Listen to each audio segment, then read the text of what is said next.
पिछले एक हफ्ते से हिमाचल प्रदेश में कोरोना वायरस का एक भी पॉजिटिव केस नहीं आया है और अस्पताल में इस वक्त 10 मरीज उपचाराधीन हैं और 25 मरीज इस वक्त अस्पताल से डिस्चार्ज हो चुके हैं। यहाँ पे स्थिति संतोषजनक है, लेकिन देश में केसेस बढ़ रहे हैं और 11.3 दिन में केसेस डबल हो रहे हैं। ये संतोषजनक स्थिति नहीं है। 1000 से ऊपर डेथ भी हुए हैं, इसलिए हमें बहुत ही ज़्यादा सतर्क रहने की आवश्यकता है। जो लोग बाहर राज्यों से हिमाचल आए हैं, अगर उन्होंने अभी तक एडमिनिस्ट्रेशन को सूचित नहीं किया तो अभी भी वक्त है, वो सूचित करें। उनको क्वारंटाइन में रहने के लिए कहा जाएगा। अगर ये बातें छिपाते हैं, बाद में पता चलता है तो उनके ऊपर कानूनी कार्रवाई होगी। और अगर वो कोरोना वायरस पॉजिटिव पाए जाते हैं और बातें छिपाए हुए हैं तो कठोर धाराएं उनके ऊपर लग सकती है। इसलिए अभी भी वक्त है, इन बातों को तुरंत डिस्क्लोज करिए।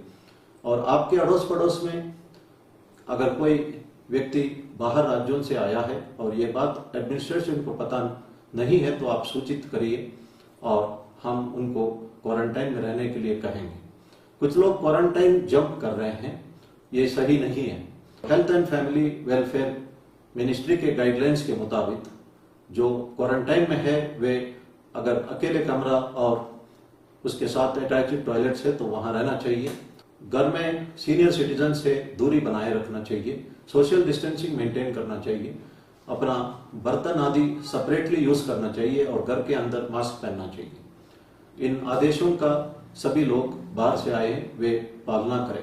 परवाणु में एक व्यक्ति इंस्टीट्यूशनल क्वारंटाइन से 5 बेडशीट बांध के बाहर निकला हुआ है, उसके ऊपर कानूनी कार्रवाई की जाएगी। पाउंटा साहिब में कुछ एक गैंग फेक कर्फ्यू पासेस बना रहे थे और वे एसडीएम का सील भी बनाए हुए थे। मंडी में एक व्यक्ति अस्पताल में थूकने पर डॉक्टर के कंप्लेंट पर उसके ऊपर कार्रवाई की गई है। हमीरपुर में 3 दुकानें जहां पे सोशल डिस्टेंसिंग मेंटेन नहीं की गई, उन दुकानों को सील किया गया है। ये बहुत ही अफसोस की बात है कि कुछ लोग अभी भी लॉकडाउन का मकसद ही नहीं समझ पा रहे हैं। बाहर राज्यों से जो भी हिमाचल आना चाहते हैं, जिस जिला में जाना चाहते हैं उसी जिला का परमिट ई पास लेना चाहिए और एक जिले का ई पास लेके दूसरे जिले में जाने से इंफॉर्मेशन छिप सकती है। ये सही तरीका नहीं है। अगर आप कार की को सैनिटाइज करना चाहते हैं तो सैनिटाइज करने के उपरांत कपड़े से उसको साफ करें, वो ड्राई हो जाए, ताकि इसमें खतरे से आप बच सकते हैं।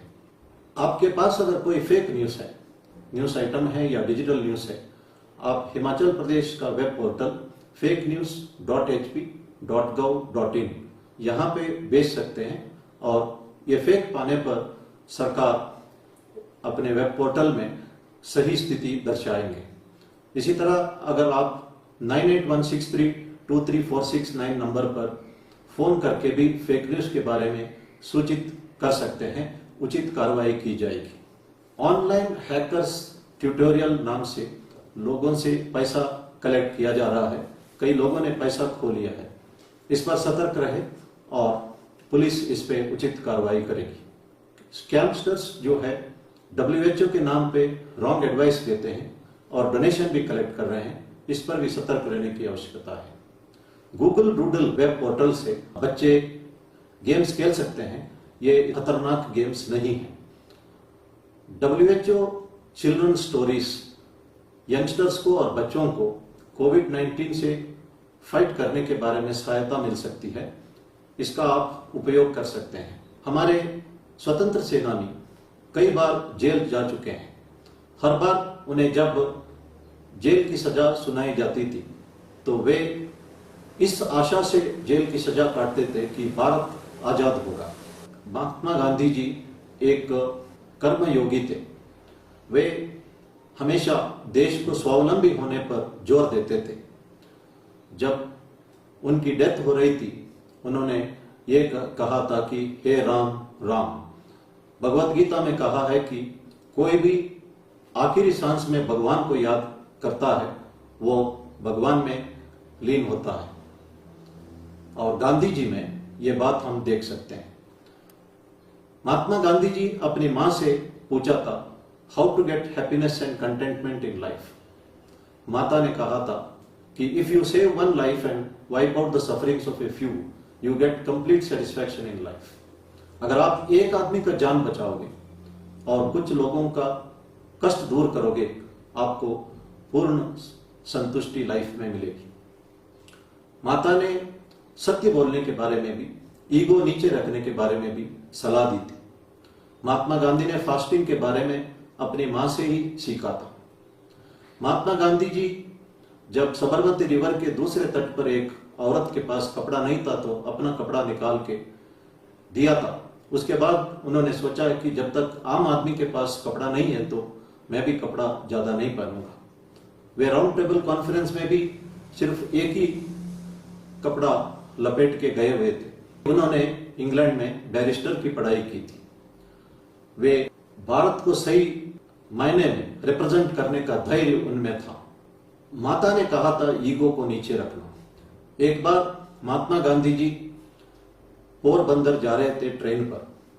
उस वक्त एक आदमी पूरी रात बर्थ को कब्जा किया था और गांधी जी एक साइड में बैठना पड़ा और उनको धक्का देख के पैर से नीचे भी गिराया था। लेकिन पोरबंदर पहुंचते ही हजारों लोग गांधी जी के स्वागत में खड़े थे। ये व्यक्ति उस महान व्यक्ति का दर्शन करने के लिए जा रहा था जिनका नाम महात्मा गांधी है।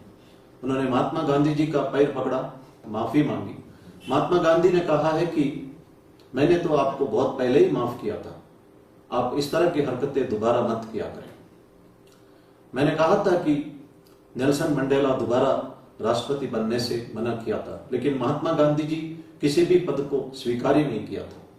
जब भारत आजाद हो रहा था वो पश्चिम बंगाल में हिंदू और मुस्लिम का भेदभाव को दूर करने में लगे हुए थे।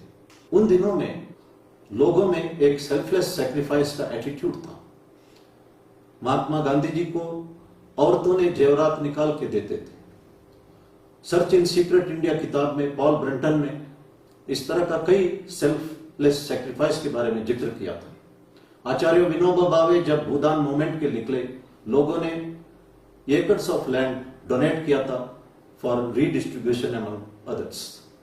लेकिन ये सेल्फलेस सैक्रिफाइस का एटीट्यूड कम होते जा रहा है, वो ना के बराबर रहा है। ये हालात में हमें दोबारा ये एटीट्यूड, ये क्वालिटी डेवलप करना है। भगवान श्री सत्य साई बाबा कहते हैं कि love is selflessness and self is lovelessness. The purpose of life is to move from lovelessness to love, from selfish to selflessness, and that is called self-realization. हम अपना कर्तव्य पालना करें, एक दूसरे का मदद करें, and let us make this opportunity to introspect ourselves and improve ourselves. धन्यवाद। जय